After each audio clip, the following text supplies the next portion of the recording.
Hey, what's up, app Mafias? Welcome back to the commute. My name is Sitesh Kohli, and in this video, we're going to talk about a data structure that is used everywhere. We call it array. We'll try to make arrays in Kotlin, and let's get started. Let's get started with the basics of understanding what actually array is. Let's try to actually understand what array is as a data structure. An array is a data structure that holds a fixed number of values of the same type or its subtypes. Now, in Kotlin, there are actually two types of arrays: a primitive type array and an object type array. I'll try to make both of these, and hopefully you have used actually both of them, but you do not know the naming of these two things. But we'll try to differentiate between the two and when to use one thing and when to use the other one. Let's try to understand one important concept called boxing. Object type array is actually boxed in nature, whereas a primitive type is not. It's a concept that is inside of the Java compiler. It gives us a overhead, which means the performance of primitive types array is actually better as compared to object type array. If you do not have any performance compliances, then use whichever type you want, or maybe use collections instead of arrays. But for performance, I would say use primitive as compared to object type array. I want to actually introduce you to this concept called boxing. It is available right here. If I zoom in, it will say that auto boxing is automatic conversion that Java compiler makes between the primitive types and their corresponding object wrapper classes. There's a certain thing called wrapper classes in Java. For example, converting int to a wrapper class like integer, double to a double, and so on. If the conversion goes the other way, this is called unboxing.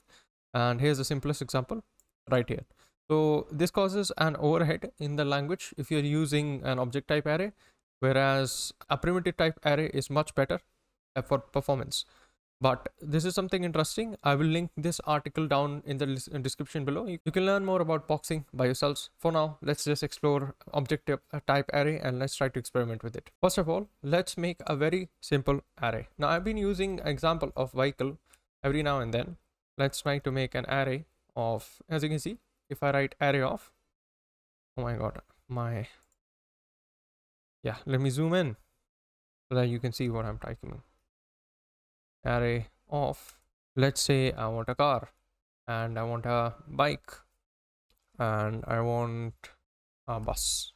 Okay, now as you can see, all of these are actually strings. So var vehicle is an array of strings right here.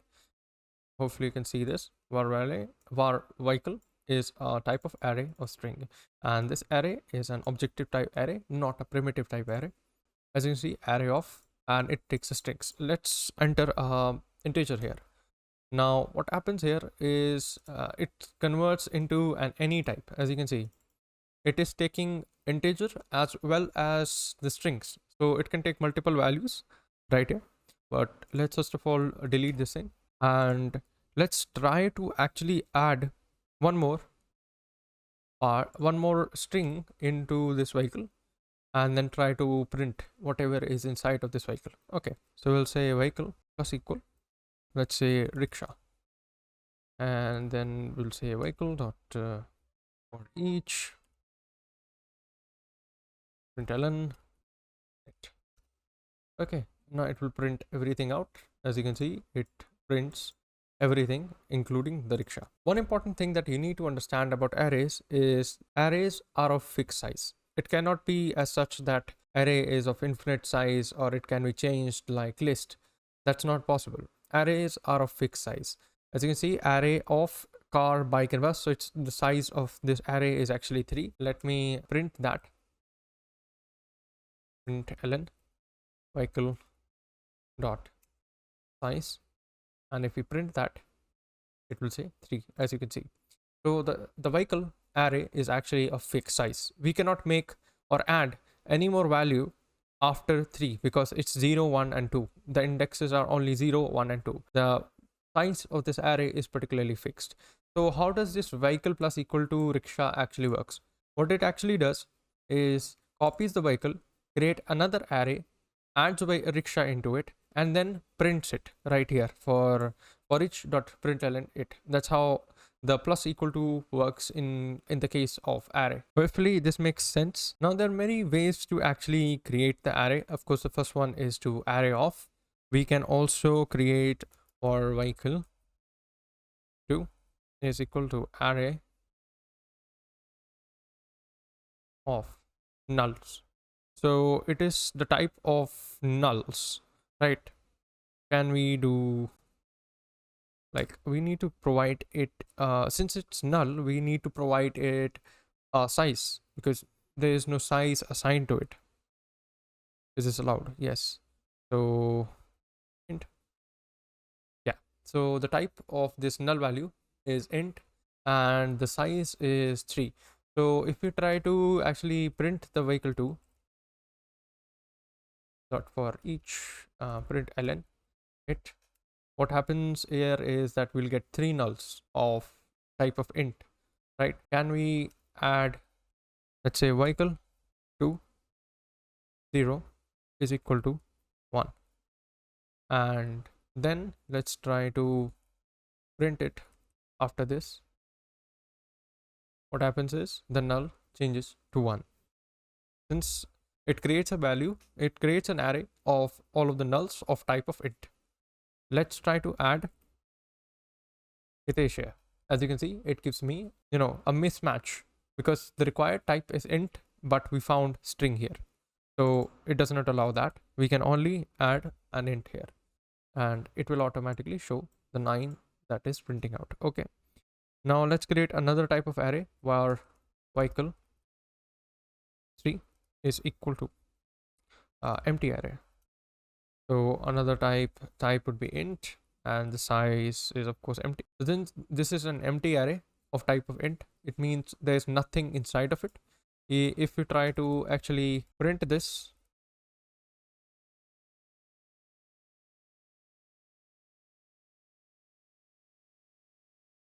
nothing comes up, because the vehicle 3 is actually empty. The vehicle 3 size is actually empty. It's 0. So we cannot directly assign a variable inside of vehicle 3. Like, we cannot do this.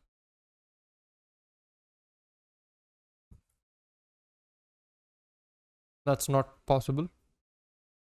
As you can see, it everything is empty right here. So it's not possible to directly assign an empty array some kind of, we need to actually make a copy of that array and assign it something. Then the value will be entered in here, and the size will only increase by the number of values you have actually assigned to it. Let's try to actually print the vehicle 3 dot size before and actually after this thing. Print ln vehicle 3 dot size. Okay. Now what will it say? 0. As you can see, the size is actually 0. So we won't be able to actually assign any value to the vehicle 3. We can only make a copy of vehicle 3 and then add an value, and then we have the size of 1. With number of values you add, the size will change accordingly. That's how empty array works. Now, for example, if you want to make array where every variable inside of the array is actually 0, what we can do is actually write our, what we can do is make our array like this, equal to array of type of int, right? And we have to specify the size here, and what kind of variables are we talking about. So everything right here would be 0. Let's make it vehicle 4, and let's try to print dot for each print ln it, and every value inside of vehicle 4 is, as you can see, 0. So it's initialized as 0. Now this is the type that you will be using a lot in case of, data structures and algorithms, because mostly we need this type of array, not an empty or null array or any kind of array of. Mostly this is what we will be using in data structures and algorithms. Let's explore more, and let's try to add some values and make a nested array as well. Let's try to make a 2D array. So vehicle 5 is equal to, we have an array of size 3, right? This is the size that is defined, and then we need the values inside of the array. So we need another array inside of the array of size of 3, and what are the values assigned? 0. So this is how the values work. Okay, this is how a nested array works, which means it's a 2D array. What I have done is actually made an array of type of size of 3, which has 3 values of type of array, right? Now this array itself is a size of 3, which has 3 values of type, which are zeros actually. Let's try to actually print this value out. To print this value, I need a special function which will actually print out our values right here. As you can see, we have 3 arrays inside of an array of 0 0 0 0 0 0 0 0 0. So we made a 2D array of 3 by 3 right here, and this is the function that is used to print it in a 2D format, content deep.toString. One more important function that I want to introduce is actually comparing two arrays. We cannot directly compare arrays with equal to operator. That's not possible. To compare two arrays, we need a special function called dot content equals. Let's try to actually use it and understand why is it such the case. So we'll make two arrays. We have already var vehicle is equal to this thing. We'll make another var vehicle, right? Let's copy this and paste here and say 6. So it's pretty much the same array. It does the contents of these two array are same. The thing is, these are just two different arrays. Okay, let's try to actually say vehicle1 vehicle dot content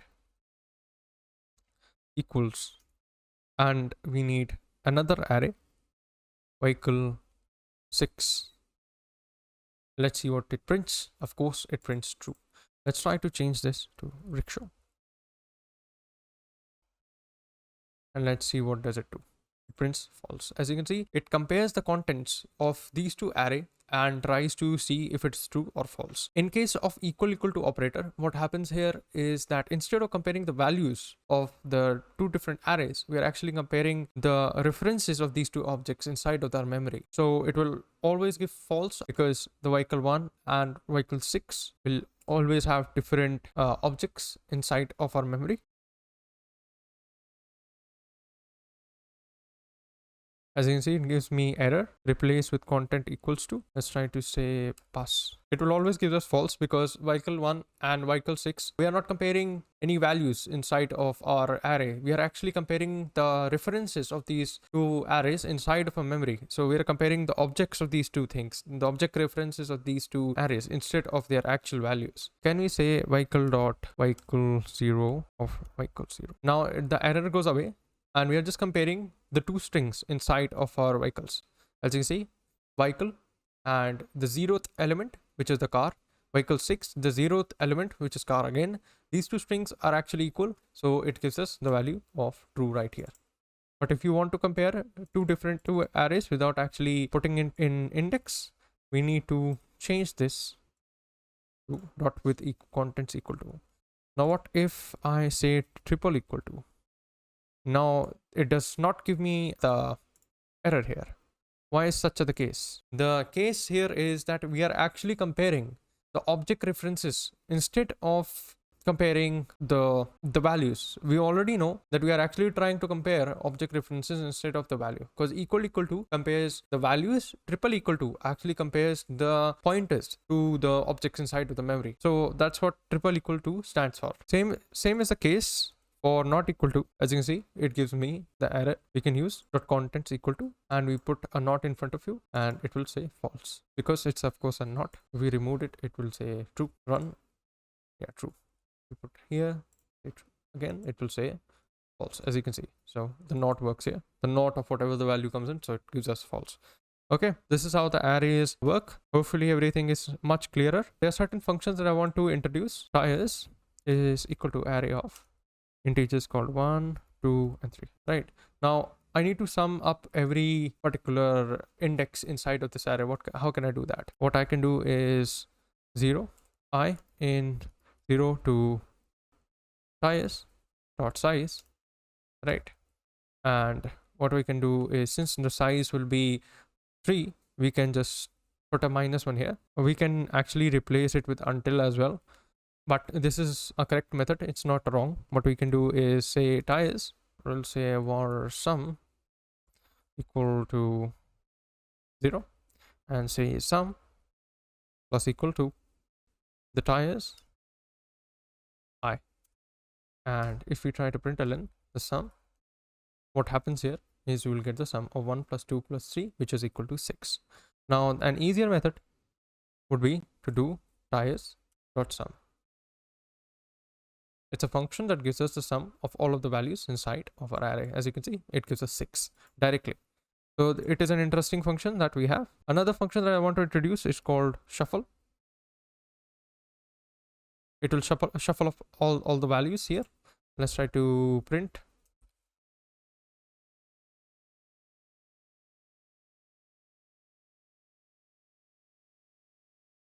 D to 1, it goes from ascending to completely descending. Let's try to call it once more. 2 shuffles, so it goes to 2 3 1 instead of 1 2 3.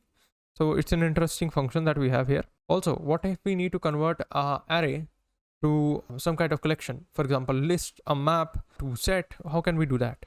We'll say dot to list right here, and then we can say tires dot to list. We'll say, first of all, we need a reference variable, right? So tires2 is type of list, and we'll say for each println init.